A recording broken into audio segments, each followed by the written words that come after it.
Hey guys, it's Sarah Quinn on Hits 100.3, and I am speaking with former WWE Raw Women's Champion Becky Lynch. Becky, thank you so much for taking time to talk with me. My pleasure. Sarah Quinn, is it? Quinn? Is that Quinn spelled with one N or two? With two N's. Thank you so much for asking. I thought we could have been cousins. We're not. Oh my gosh. Well, maybe in another life. So you're going to be coming to the Greensboro Coliseum soon on May 2nd, and I'm so excited for you to come to the area. Yes, you should be. It's always a party when Big Time Bex comes into town. Now, I saw that recently that you lost your championship. Hey. Oh, okay. Hey, is that how we're going to start? We're going to start this by calling me a loser? Is that how it is? No, Sarah? no, well, of course. I'm glad we're not cousins then. No, of course not. Oh my gosh, I would never insult. We're all about females supporting females, okay? Women supporting women here. Unless they're beating me, Sarah. That's the thing. That's right. But anyway, sorry, continue with your question. I was going to say, are there any plans to hopefully take back that title before Monday comes around? I know you're going to be facing off against her soon before that. Absolutely. I'm going to be facing off against her in Lakeland, Florida. Maybe I'll win it back then. Maybe I'll win it back in Fairfax, Virginia. Maybe I'll hold it up high and mighty over my head when I come to North Carolina. That's the plan. What do you have any ideas of different strategies you can use to try and get back your title? Of course, I've got many strategies, Sarah, but I'm not going to say it live on the air. I'm not going to broadcast it out for the nation to hear and report back to Bianca. No. I'm smarter than that. No, we keep these things under our hats. And the thing is, okay, so you call me out right away, said that I was a loser, said that I lost my title at WrestleMania. But let's look back at that, Sarah. Let's look back at WrestleMania. I dominated that match. So the only way I could have lost was that something got in my head. And what got in my head was she came out with an army. Sarah, I don't know if you watched, but she came out with an army, an entire marching band. I came out by myself. Wow.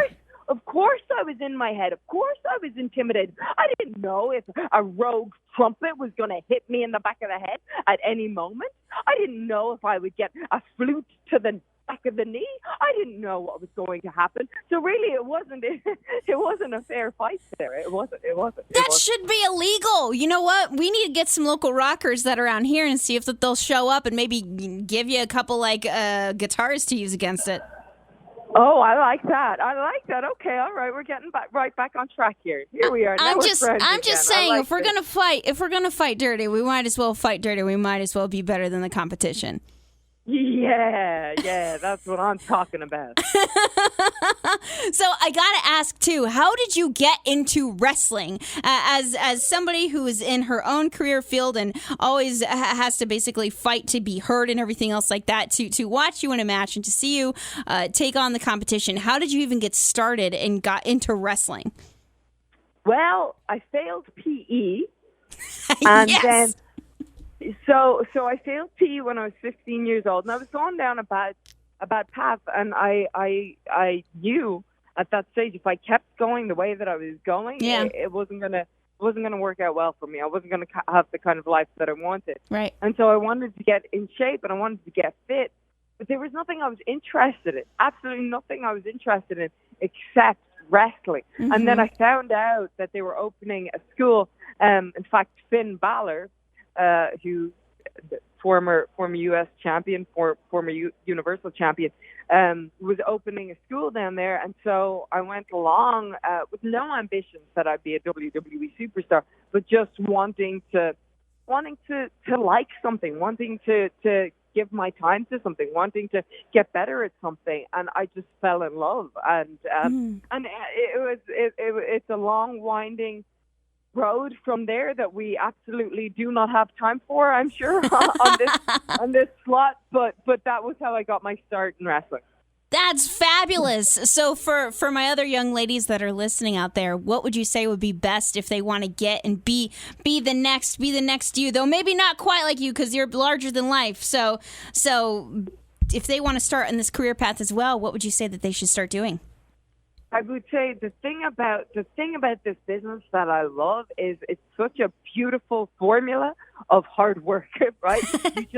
you work hard, and I feel like there's no way that it can't pay off. So so you find a good, reputable wrestling school. You go down there, you work as hard as you possibly can in the ring, perfecting your craft. You study as much wrestling as you can get your hands on. You go to the gym, you improve your body, you get fitter, you eat right, you work on your promo skill, your talking ability, your character, and I think then the world is your oyster. And really, all it comes down to is how hard you're willing to work. I think that's fabulous. I've got actually a question from a fan who found out we were giving away tickets all this week and found out I was going to be talking to you, and they want to know, how do you feel about potentially facing off against Ronda Rousey? I feel pretty confident. I was the first person to beat her in WWE, and then she ran off running for 3 years.